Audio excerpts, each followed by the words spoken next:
Gun violence in this country is an epidemic. Let me say it again. Gun violence in this country is an epidemic, and it's an international embarrassment. Uma epidemia e uma vergonha internacional. Dessa forma, o presidente americano Joe Biden classificou os episódios de violência envolvendo armas de fogo nos Estados Unidos. Somente em 2020, foram quase 20 mil mortos a tiros no país, incluindo as vítimas de ataques em massa. Logo após 3 desses ataques, em março e abril, Biden anunciou uma série de medidas para aumentar o controle do acesso a armas e munições. Uma das medidas é acabar com as armas fantasma. Aqui nos Estados Unidos, olha só, as pessoas podem comprar um kit com peças de armas. Eles não são vendidos como armas, mas em casa as pessoas podem montar uma arma e ela não tem registro nenhum. Outra medida é tentar regular a venda de estabilizadores, como que foi usado no ataque lá no Colorado. Eles são equipamentos, braços, que acoplados a uma pistola transformam ela quase num rifle, aumentando a precisão e a estabilidade da arma.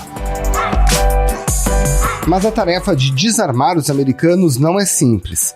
A posse e o porte de armas nos Estados Unidos são protegidos constitucionalmente desde o final do século XVIII pela Segunda Emenda. A organização Small Arms Survey estima que os civis americanos possuem 393 milhões de armas de fogo, ou seja, mais armas do que habitantes.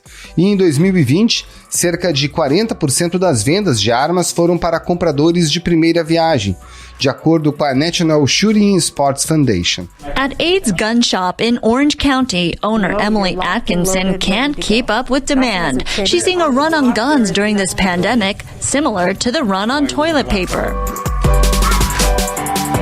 Qual deve ser o impacto das medidas anunciadas por Joe Biden? Qual o peso do Congresso e dos estados nessa discussão? De que forma as armas estão inseridas na cultura dos Estados Unidos? E como comparar os cenários americano e brasileiro? Esses são os temas do Ao Ponto desta segunda-feira. Eu sou o Roberto Maltic, estou com a Carolina Moran e nesse episódio conversamos com a jornalista Paula Mena Barreto Hall, que vive nos Estados Unidos há 13 anos, e com Melina Risso, diretora de programas do Instituto Igarapé e consultora do livro Segurança Pública para Virar o Jogo. Fique com a gente.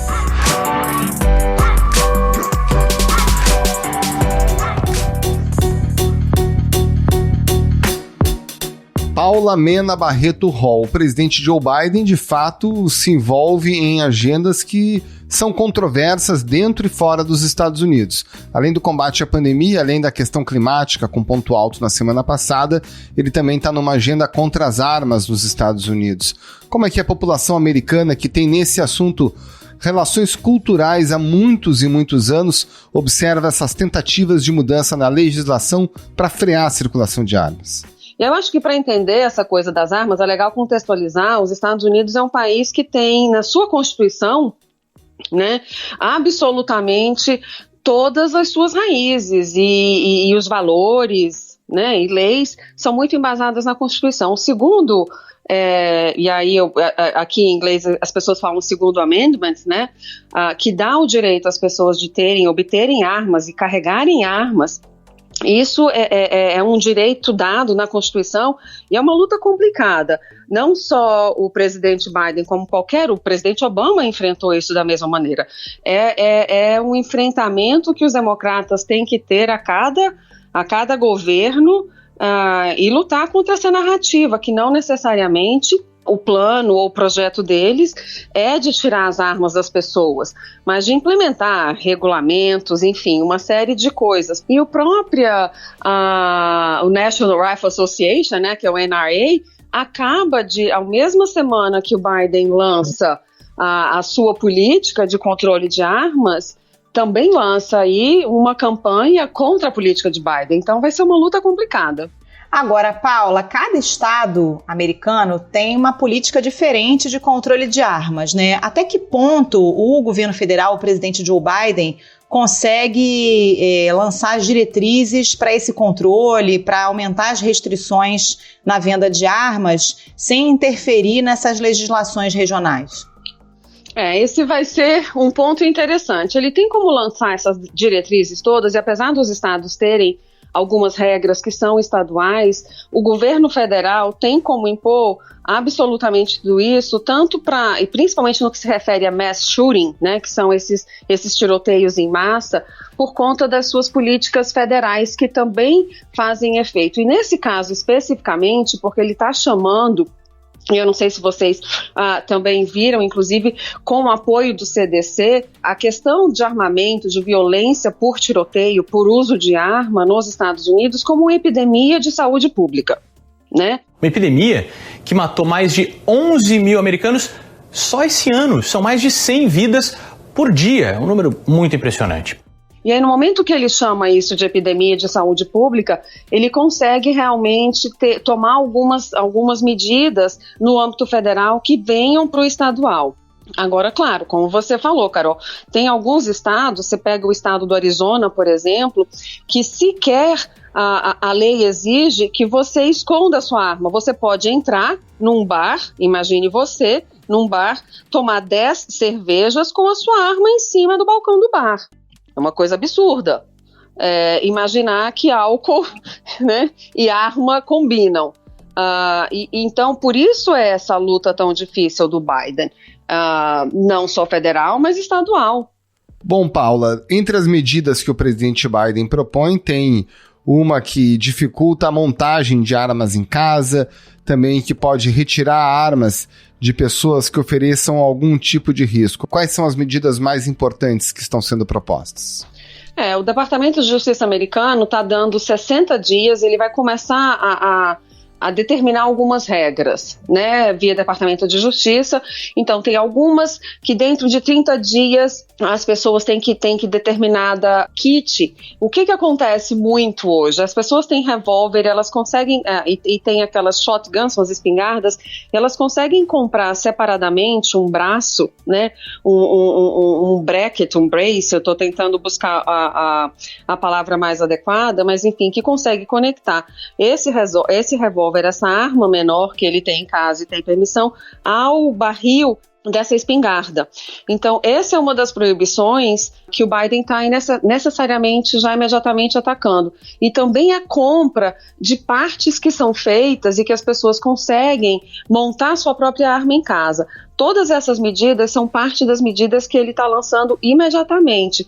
Tanto a compra de uma adaptação de revólver para a espingarda, quanto a montagem da sua própria arma em casa. Esses 2 pontos são os primeiros pontos, aliás, que estão no programa de Biden.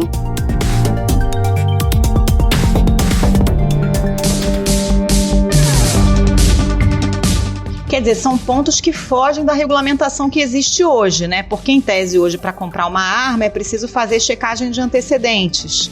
Mas as pessoas conseguem comprar as peças em separado e montar essas armas em casa, ou a venda entre pessoas físicas, que também não é regulamentada, né? E aí não tem controle. Exatamente. Mas, Carol, uma coisa interessante, por exemplo, que está no modelo de plano do Biden para ser implementado imediatamente, que é aquele modelo que o Departamento de Justiça tem que, tanto seja de família, de um amigo, enfim, você acha que o seu pai, a sua tia, alguém não tem condições de comprar uma arma, ele está passando por um problema de depressão, ele não deveria jamais ter o direito de comprar uma arma. Você tem como ligar para um departamento e alertar, eles chamam da red flag, né, uma bandeira vermelha naquela pessoa, se aquela pessoa tentar comprar uma arma, isso, por exemplo, não seria disponibilizado para ele. Bom, esse modelo já existe. Ele foi, inclusive, usado no último caso recente de Boulder, no Colorado, e você vê, não surtiu efeito. Pelo menos 10 pessoas morreram durante um tiroteio nos Estados Unidos. O ataque começou por volta das 2:30 da tarde de ontem, pelo horário local, num supermercado na cidade de Boulder, no Colorado. O cidadão tinha sido red flag, né? E ainda assim ele conseguiu autorização e comprar uma arma. Então tem algumas coisas que eu acho que o governo Biden vai ter bastante dificuldade de implementar. Apesar de não ter uma regulamentação tão forte quanto a resistência dele imagina que ele tenha, apesar de as pessoas, ele não entrar nas casas e tirar as armas das pessoas, que esse é o maior medo do americano, ainda assim o discurso dele, e eu pego esse exemplo, por exemplo, do red flag, essa legislação federal e estadual já existe. Ele está dando agora 60 dias para que todos os estados possam permitir que as famílias, o seu médico e, por exemplo, a polícia, enfim, qualquer encontro que você tenha com uma pessoa que você julgue não capacitada mentalmente, porque esse é um outro problema, né? É a saúde mental, para que essa pessoa não tenha autorização de comprar arma. Bom, isso aconteceu no último tiroteio de massa, gente. E ele também está tentando fazer um trabalho de investimento em áreas que estão sendo marcadas pela violência, né, com o uso de armas. Seria uma tentativa de convencer parte da população desse esforço? E aí a hora que você vê, por exemplo, o NRA, né, que é a Associação Nacional de Armas, de rifles, enfim, de armas, eles estão exatamente no mesmo momento para contra-atacar a política de Biden, investindo mais de 2 milhões numa campanha específica para o Maine, para West Virginia, para Montana, que são os estados que mais fazem uso de armas. Então vai ser uma briga interessante. Eu acho que é um fenômeno nos Estados Unidos, a invasão do Congresso, certamente as incertezas, as narrativas político-partidárias, isso, né, agora veja, no último mês nós tivemos 9 incidentes. O governo apresentou também um modelo de lei para os estados que permitiria à justiça retirar armas de pessoas consideradas de risco para a comunidade. É uma sugestão de legislação para os estados, porque mudar as regras nacionais, para isso o governo precisa do Congresso. E no assunto armas, o Biden não consegue passar uma lei agora. Paula, do ponto de vista do Congresso, né, o presidente Biden tem maioria na Câmara, mas não tem a maioria no Senado. No Senado é bem dividido, né? O quanto que isso pode dificultar os planos dessa agenda do Biden? Pode dificultar bastante, né? A gente sabe disso, ele já tem tido algumas dificuldades, mas para isso ele está falando, ele está com programas com mais de 26 agências federais. O Biden tem um histórico interessante porque ele vem muito tempo do Senado, ele já conseguiu, na sua legislatura antes de presidente, conseguiu aprovar algumas coisas, ele tem excelentes relacionamentos. Eu acho que é nisso que ele está contando, em que ele consegue passar uma legislação que reduza a violência, mas que ela seja bipartidária. Ele vai trabalhar para isso, sem dúvida nenhuma, e essa é uma das maiores dificuldades que ele vai ter. Vamos ver o que ele vai conseguir. Paula Mena Barreto Hall, muito obrigada pela participação, bom trabalho para você. Obrigado, Paula, um grande abraço e uma ótima semana. Obrigada, Carol, obrigada, Maltic.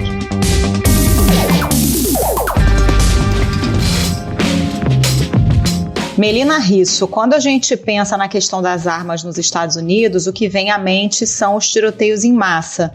Mas o problema da violência armada por lá é mais amplo do que isso, né?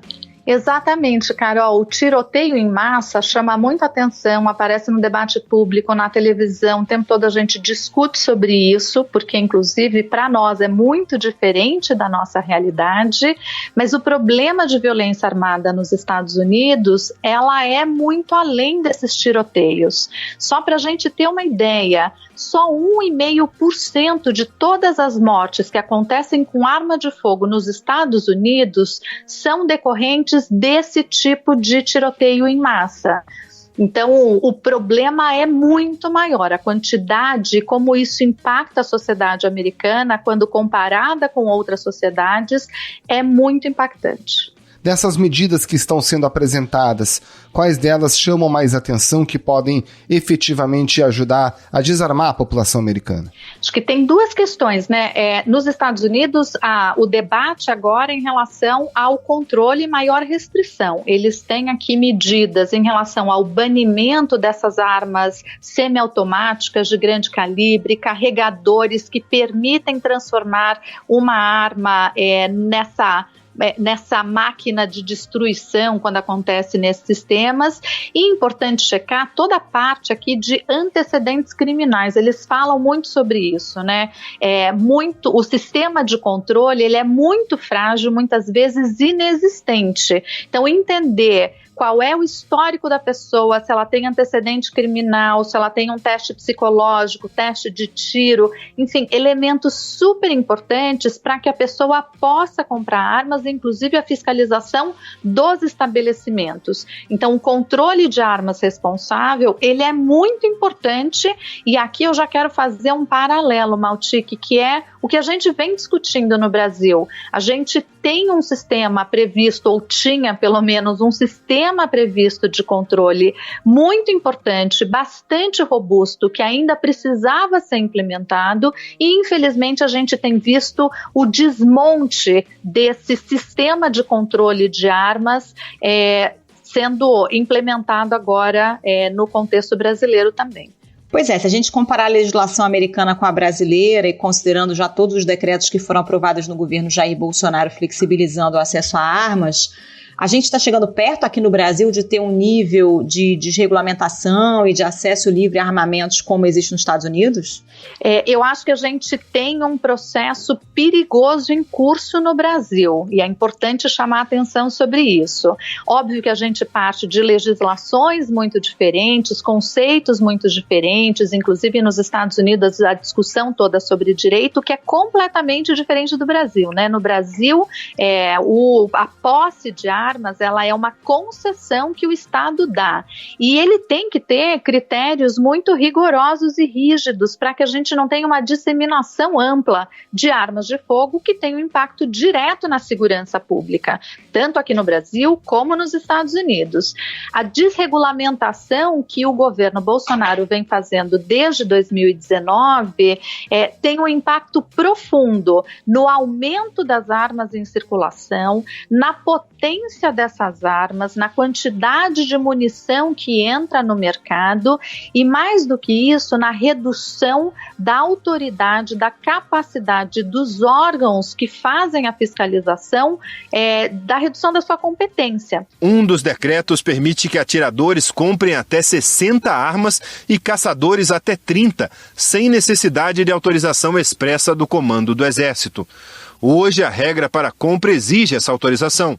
Então, hoje, o Exército e a Polícia Federal, inclusive, têm perdido atribuições que são muito importantes para a fiscalização e garantia de um controle responsável de armas de fogo no país.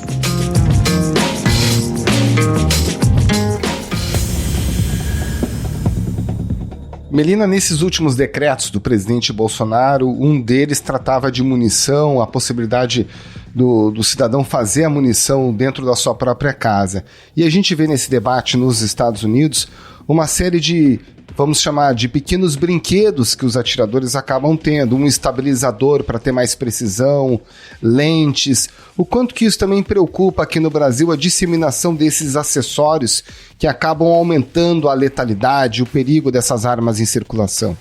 Maltic, você tocou num ponto fundamental. A gente fala de arma e munição, mas também todos os acessórios e todas as partes, ela incorre num risco muito grande quando a gente fala de segurança pública.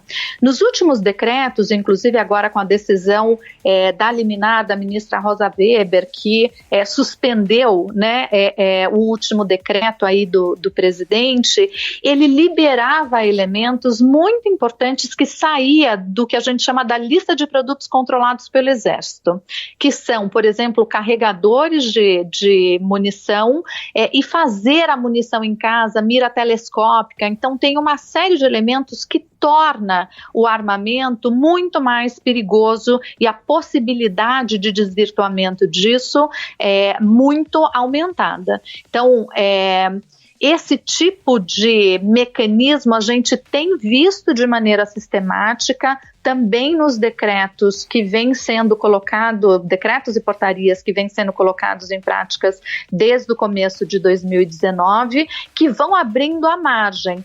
Tem um caso muito específico que a gente viu ali na prisão do Rony Lessa, a quantidade de partes para se montar fuzis. A quantidade de peças para montagem de fuzis impressionou a polícia.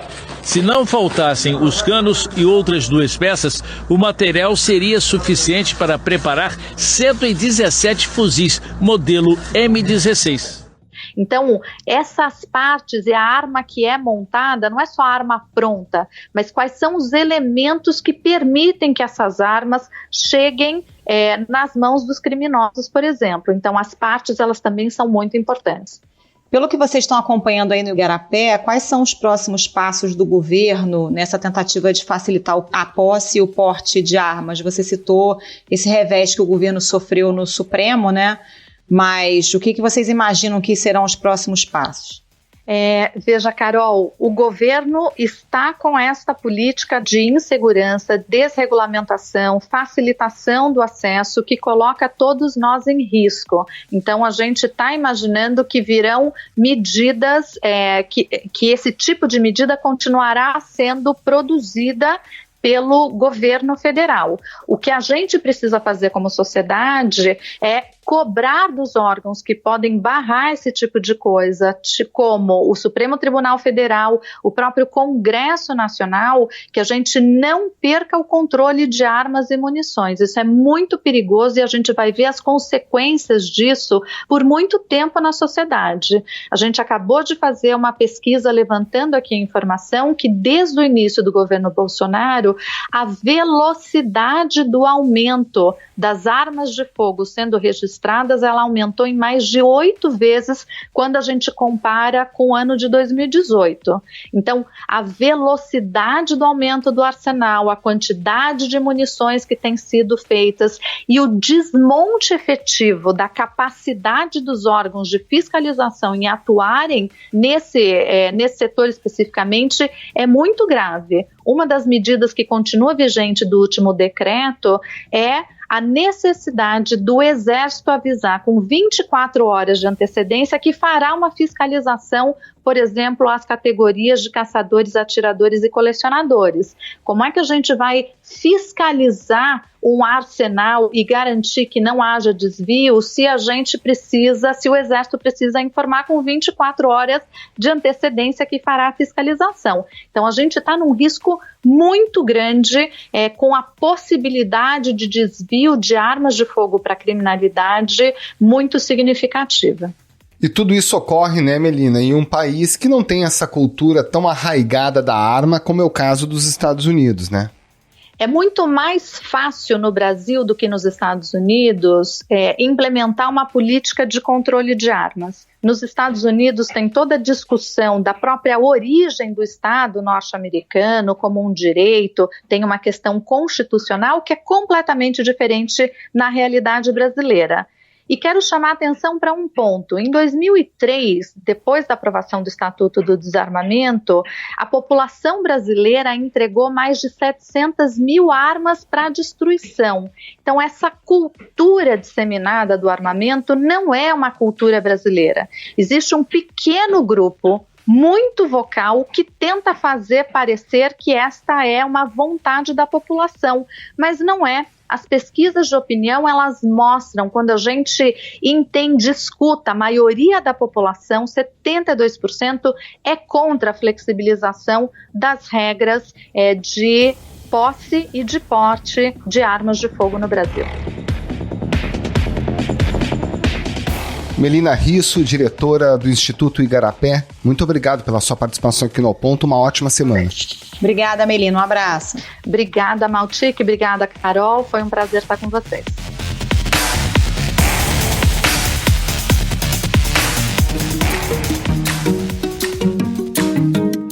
Esse foi o Ponto de hoje, o podcast diário da redação do Globo. Nessa conversa a gente conta com a participação de toda a equipe do jornal, as mesmas pessoas que levam até você informação e análise de qualidade todos os dias. Quer saber mais? Assine o Globo. Acesse assineoglobo.com.br e confira todas as notícias e reportagens especiais.